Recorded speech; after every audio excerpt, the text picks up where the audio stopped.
Well, hello there again. This is Fraley's World Insight Vlogs for a Sunday night at 6:55, 2019. This is the second vlog I've done this month, and that's more than I usually do, but I may start coming on here more. I'm getting more interested in this stuff, especially when it comes to the wall. Yes, our wall on the southern border between Mexico and the United States, stretching, around 2,000 miles. And there's a lot of border tension, a lot of things going on. Trump has basically shut the government down because he will not sign any agreement with the Congress because they won't allow him or provide him with 5.6 or 5.7 billion dollars to pay for what they want to call it great steel barrier with columns in between. You know what I mean? Instead of solid concrete, it's columns of steel. But they want to be what it is. They want to be able to see through the barrier in order to see what's going on the other side. And I kind of understand that, but they still going to have to watch it. Looks like to me people could stick drugs through those columns in between the steel bars. But and there'll be danger of tunnels and stuff too. They're already finding tunnels, but they should be able to put technology to use in this area by providing sensors and old drones and other equipment, which is a good idea too, so long as you have the wall to slow the perpetrators down, if you know what I'm saying. But anyway, let's go on and talk more about the wall, which I promised to do on this broadcast. And I mainly deal with the populist revolution. Now I've got several, I want to say, informants. I won't call them snitches, they're informants that I use now because I pick up their broadcasts and their little broadcasts online on Facebook and YouTube and other places. Plus, I read articles in order to make comments on here. I just don't take it off the top of my head. I find certain articles and stuff, and that's what I'm dealing with. But anyway, I got two new people that I picked up or found on the internet here, on Facebook and YouTube, of course. And one of them goes by the name of Oscar the Blue. He didn't give his real name for reasons you can imagine why, but he is a type of reporter writer. He lives in Tijuana, right by the border of the area there, and where a lot of stuff is going on, where a lot of the caravan people are situated, being taken care of by the UN. A guy named by the name of George Soros, and you've all heard that name, billionaire, one of the richest guys in the world, who's actually sponsoring those caravans, sending hundreds of people and even thousands of people at a time from Central America and other places, sending them up here through the Mexican border even. And now they're at a stalemate. They're stopped right there in Tijuana. They can't go any farther. And anyway, Trump has shut the government down, and we're in our third week. But this guy, anyway, back to my point I was making. I was getting off into tangents again, making commentary. Oscar the Blue, that's one of the people that I listen to on here and get information from him, so I can kind of report it back to you. Of course, you can watch him too on there, but not just him. He's also in contact with another guy on the American side. Now, this guy Oscar the Blue, he's a Mexican citizen. He lives in Mexico, but he's a writer and journalist kind of, and he checks on the border all the time. I mean, on this caravan and all these other people, because he wants to do the same thing I want to, report fair and unbiased news. And this is actually getting news right from the source. This isn't fake news, something made up from people and then written in articles that end up being fake news that President Trump talks about. This is getting information right from the source. So Oscar the Blue's one guy. Then there's another guy that he's in contact with, and he's called, see, what is his name? Conservative Anthony. His name's Conservative Anthony, and he's on the American side, and he's stationed in El Paso. And last week he showed some actual videos where him and some other people, along with a border patrol agent in their car, the border agent took them down there to the actual fencing of a certain area in El Paso, right on the border, and it showed some of the wall, and there's a big steel barrier there. But there are certain areas, like this guy showed, right next to a town that's actually in Mexico, right by the wall, and next to America.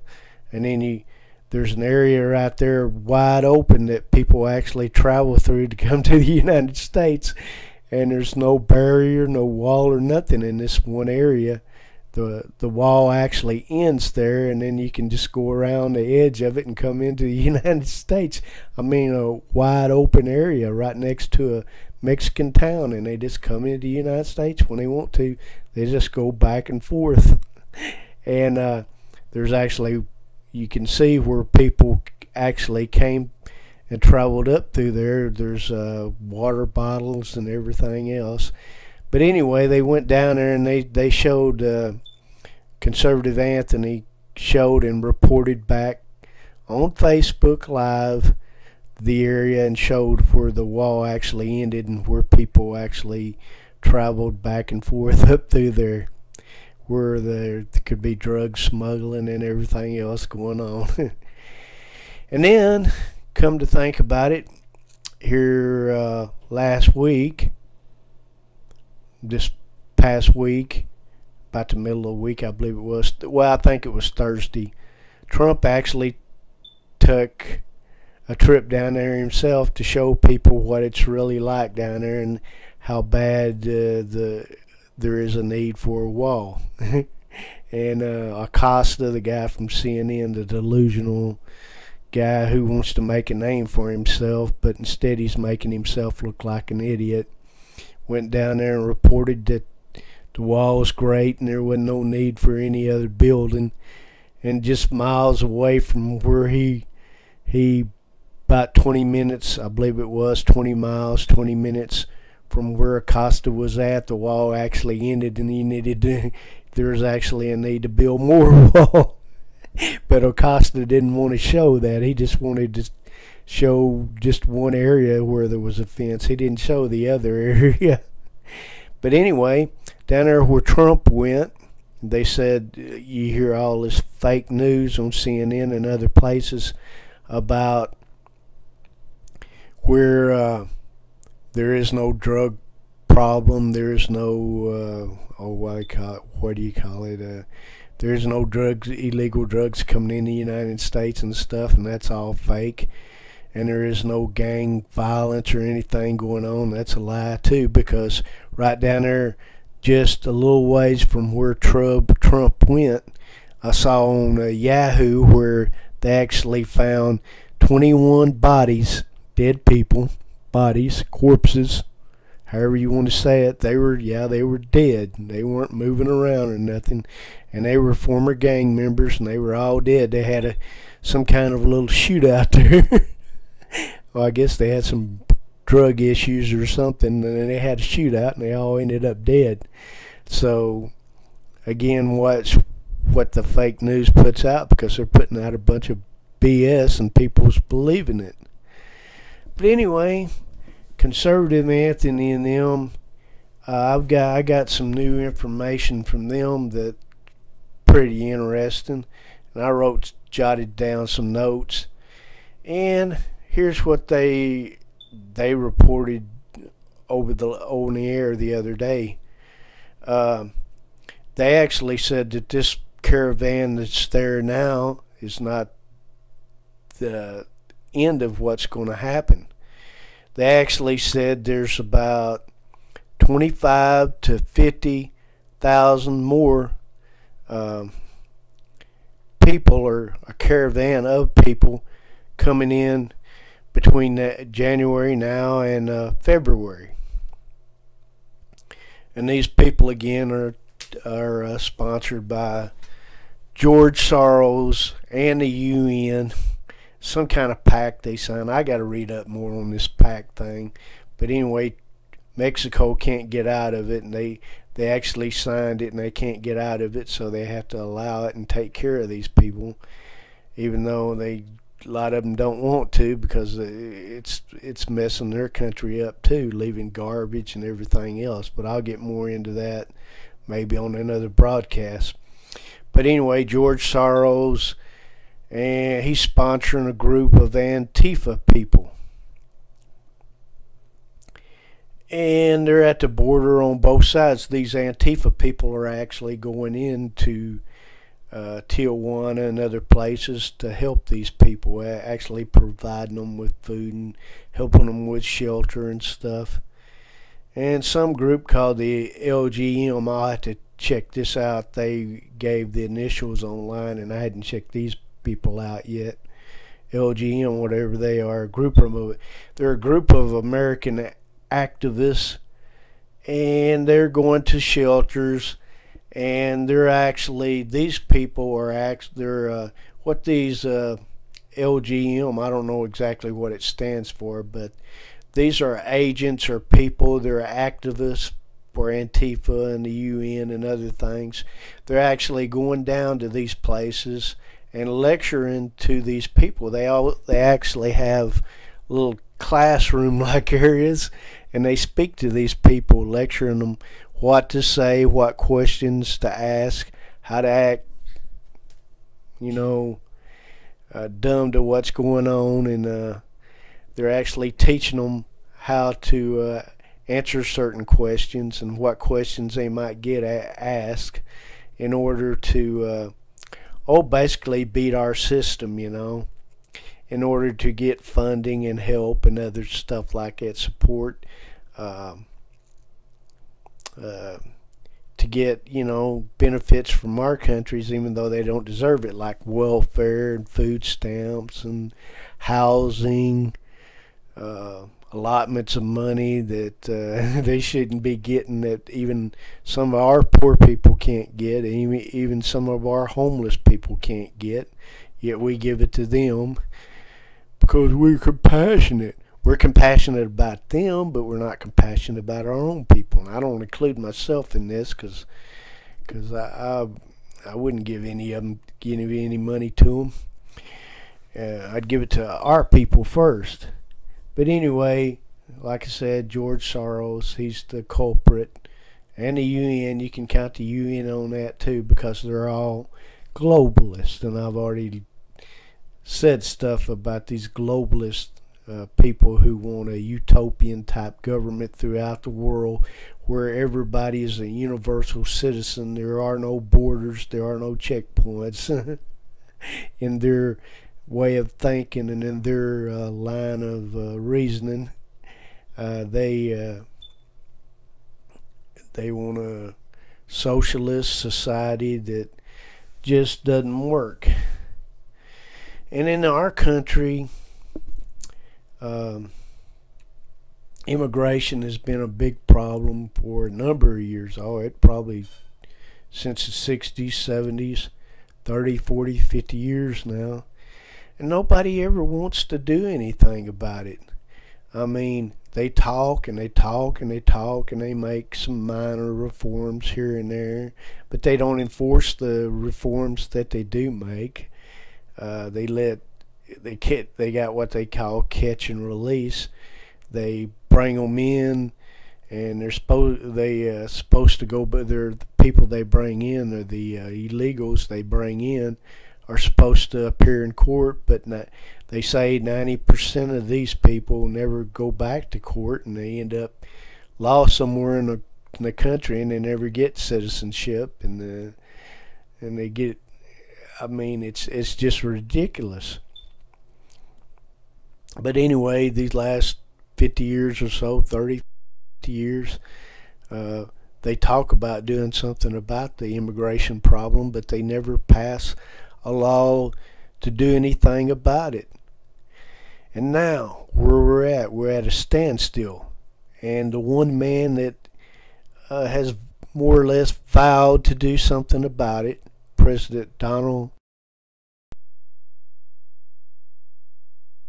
and even Reagan and them never did really anything about it. But this guy is trying to get some legislation passed so that he can do something about it. And that's one reason that he will not open the government back up until the Congress passes a bill that includes the $5.7 billion that he requests for the wall. And it looks like we're going to go another week. But I bet, and he has the right to actually declare a national emergency if he wants to. And but he doesn't want to do that because it'll have to go through the court system, and that could take a while. Even though I heard the other day, or read the other night, or saw online or whatever, TV or something, to where that he could do that anyway, and he could get an expedited or an accelerated deal by putting stuff through the law, taking it to court, in other words, taking it through the judges on up the system, federal court, and then on up through to all the way to the Supreme Court. And he said that he would probably lose in the lower court, but that in the higher court, by taking it to Supreme Court, he would probably win because he has the right as president to do that. And other presidents have done it in the past, including Lincoln, Harry S. Truman, and Clinton, among others have used it. So it's been done in the past, and he has the legal right to do it too if he thinks it protects the homeland or the country. And it's kind of funny how I also think it's kind of funny how I call them dimwits, dimwitocrats. It's kind of funny how they think. And here's some. I wrote down a couple examples of how they think, and it's ridiculous. Listen to this. Pelosi says that building a wall is immoral. She calls a wall immoral. How's it immoral if it's protecting Americans? It's halting drugs and gangs and other bad hombres and elements from coming into this country, helping us to protect them and slowing them down, protecting American lives, people being robbed and killed, raped and pillaged, and every other thing you want to think of. She thinks that open borders here is all right and the wall is immoral, but she thinks that abortion is immoral. Isn't that crazy? She she thinks killing's okay, so long if it's her people, her own people getting killed. Of course, if it's somebody else from another country, she's for them. I mean, she'll protect them. She's afraid that they'll get harmed, and that they're not getting humanely treated, and that they have rights. And then she don't care about her own country, and it just seems wrong to me. And these Democrats, they also think that socialism is a great deal. And they think socialism is fine until they run out of other people's money. And then they have to, when they tax them to death and make them so poor that they can't afford to even buy their food for their own table, then they run out of places to get money. So why not bring a bunch of more illegals in so that you can stay in power, so that they can vote, give them voting rights and driver's license, and have them bum off the government and tax us to death, so we no longer have freedoms that we once had. They don't care about this.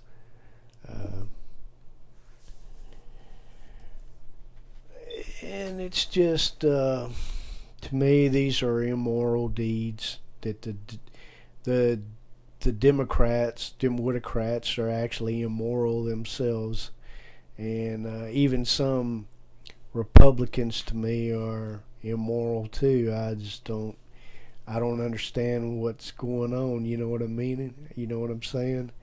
It's all messed up, and it needs to change. It needs reform. Well, they got a man now that wants to do something, and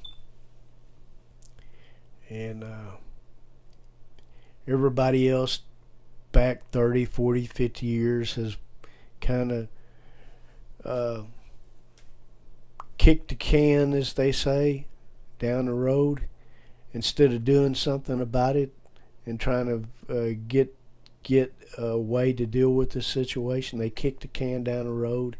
In other words, put it off, put things off, and somewhere along the line, if you don't stop it, it's going to really harm the country. And here's a man that sees a way to help eliminate the problem, and they're totally against it. Why? Because they want to do the same thing. Now the government shut down, and they want him to open it back up, but they want him to sign an agreement that doesn't include his border wall money. And basically what they want to do is argue about that later. Again, you hear the word later, keyword, if you don't understand, later. They've always done that, 30, 40, 50 years now. Later, we'll mess with that later. It's too hard of a problem to deal with, so we'll do it later. Later we'll deal with it. We'll make concessions and figure out what to do with it. Just don't think about it now. It hurts our heads. We need to take a vacation. We've been working too hard. And when do they want to take a vacation? Right when all this mess is going on. Now, Pelosi just took a vacation to Hawaii. Got some sun, you might say. And Trump, what'd he do? He stayed in the White House waiting to see what they were going to do, what they decided, if they were going to give him his money or not for the wall, or give him the money that's needed to allocate to finish building that wall, the structure. And now, come to find out, she went to Puerto Rico with some other people, and Pelosi's away from office again. Man, this lady takes a lot of vacations. But have you ever listened to this woman speak? Half the time she forgets what she's talking about. She don't know even who's the president at times. She says somebody else is in office, or she's going back in time in her own mind, talking about another era that has nothing to do with the here and the now. The lady is totally dim-witted, or totally, oh, bad off. I don't know how she ever got reelected in there. I mean, in her, in her district, and how she got the Speaker of the House. I don't understand that either. But anyway, this guy, Oscar the Blue, and Conservative Anthony, looks like are going to start a new network. And it's going to be basically where I get most of my news when I don't want to listen to fake news, because you hear so much of it going on. I'm going to listen to these guys. They're going to start a new network. It's going to be called Border News Network, BNN, not to be confused with CNN, the Clown News Network, Crummy News Network, Crazy News Network, or whatever else fits the description. This is going to be actual people reporting from the border, giving events to you straight, and you can see it for yourself because they'll be videotaping it and describing it as it is. They're going to give you a view from both sides of the angle, from the Mexican side and the American side, and there will be no grievances between either one of them. I mean, not grievances, but they'll whatever happens in America, they let it stay in America, and whatever happens in Mexico, it stays in Mexico, if you know what I mean. They're not going to argue over politics. They're just going to basically describe and explain and tell you what's going on down there right on the scene as it happens. Excuse me.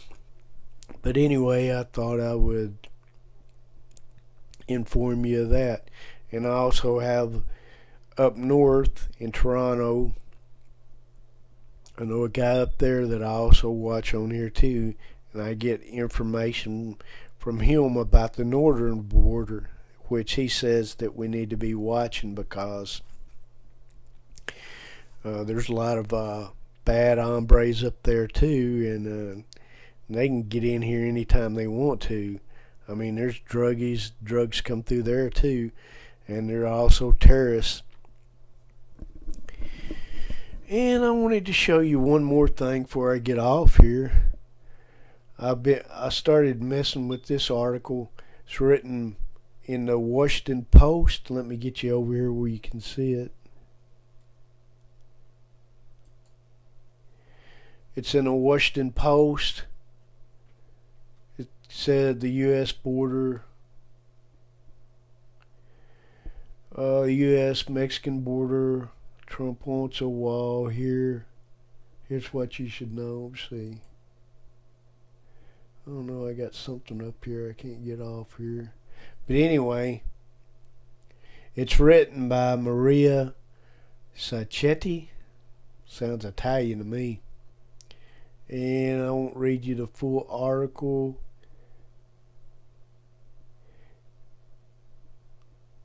Okay, she asked one question. Has the number of people crossing changed? She's talking about the border.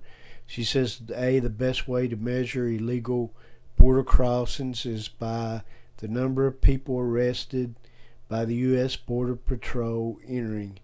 In the year 2000, border agents arrested more than 1.6 million people along the U.S.-Mexico border.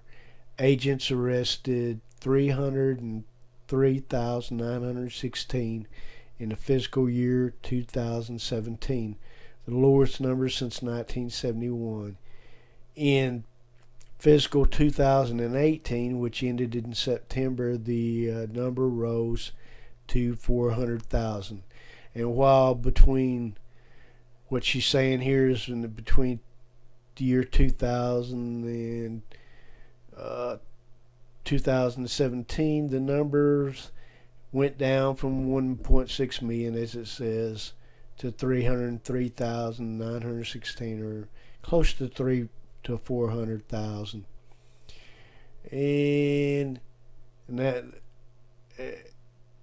was, so the numbers had been decreasing the last 17 years there. But here last year the number went up to 400,000. So the number had been increasing. And so the numbers went up. Mainly, I think part of it was because of the caravans, and there's even more of them on the way, because I just told you information, and just a little bit ago there's between 25 to 50,000 new caravan people on the way up from different countries in Central America and other countries. And who is crossing? This lady says the 1990s and 2000s detained migrants were generally adult men from Mexico who could easily be deported after a short stay in holding facilities. Now the majority of the crossers are, like I said, from Central American or unaccompanied minors who are difficult to quickly remove because of federal laws prohibiting shift deportation of unaccompanied minors from countries other than Mexico, and legal limits on how children can be detained from with their parents. The problem with this is a lot of these people do send their children up unaccompanied, and these kids are really in danger of being exploited and being abused, not taken care of well. So that, to me, right there, those parents right there sending their kids alone like that, not only is it dangerous coming with them, but sending them alone is even worse, because that's like child endangerment, and I feel like they should be somehow they are to be charged with that.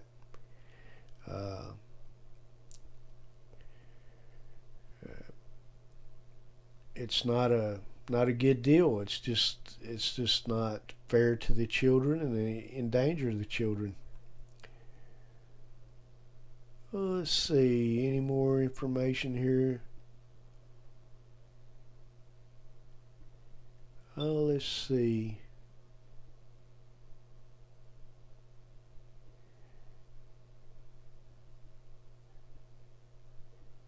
I think I got all I need from that. But anyway, now whether the Washington Post should be a good source.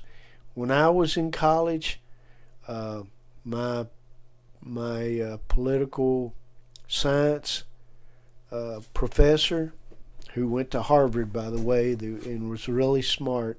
He had a photographic memory, Mr. Parks. He had a photographic memory. You could never read enough for that guy, or write enough for him either. But I really liked his class, and I was really engaged in his class. Felt like I learned a lot.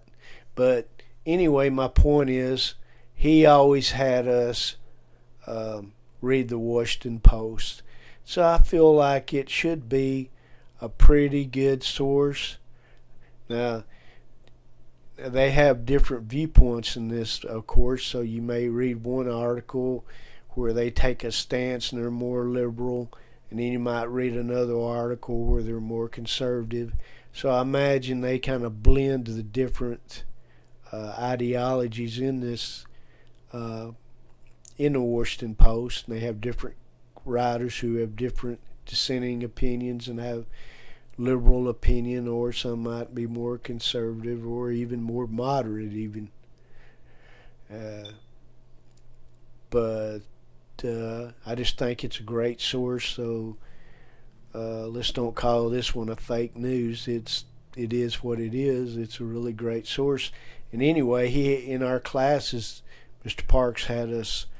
I still got a bunch of them that I saved because I figured one day they might be worth money from the late 1987 to 1989. I've got a bunch of them. But anyway, he had us read them in his class, and I saved most of mine.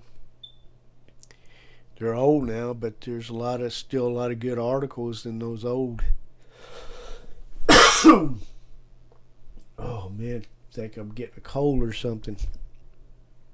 But anyway, so I really think it's a great source. It's got a lot of great. It's a really good source. It's not one of these sources that you don't respect, that you don't want to use when you're doing research or anything else. It's got its really great points. But anyway,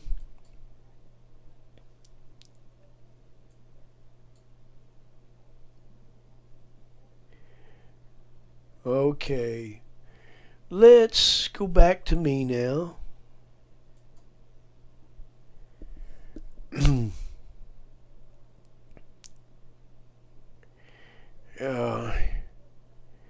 So, I think I've got everything I want to say on here tonight.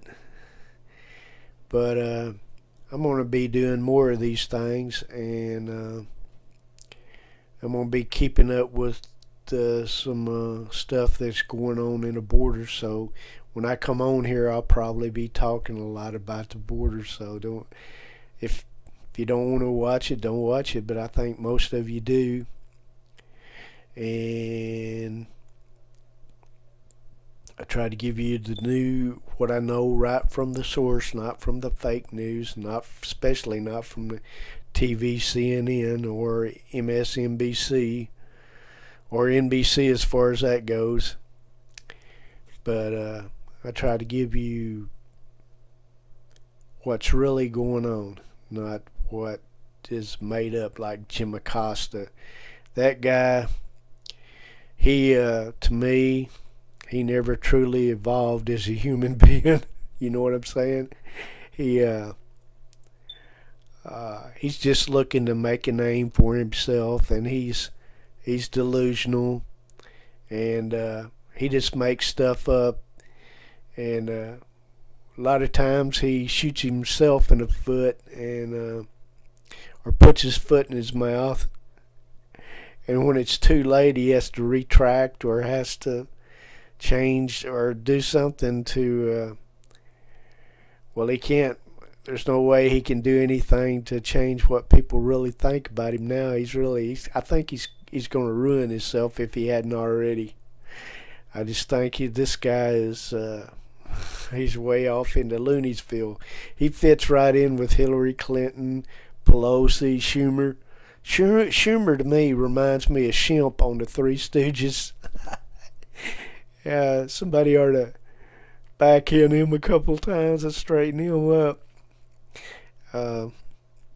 I mean, some of the way he does things, he reminds me of Shemp. He looks a lot like Shemp. But anyway, I'm going to get off from here as soon as I get the seat where I want it. And I'll try to get back on here again in a week or so. Maybe by then the government will be up and running, and Trump will have the funds to build his wall, or our wall, which we need. And the government will be back up and running like it should be, but I think he should stand firm and not give in. Because I think he does. He'll just set this thing back like it was, and they'll kick the can down the road And it'll be another 30, 40 years, and then somebody else will be on here talking about it. I'll already be gone or something, but somebody else will be talking about it, still griping and complaining like everybody is now. So I'm going to leave you and sign off for tonight.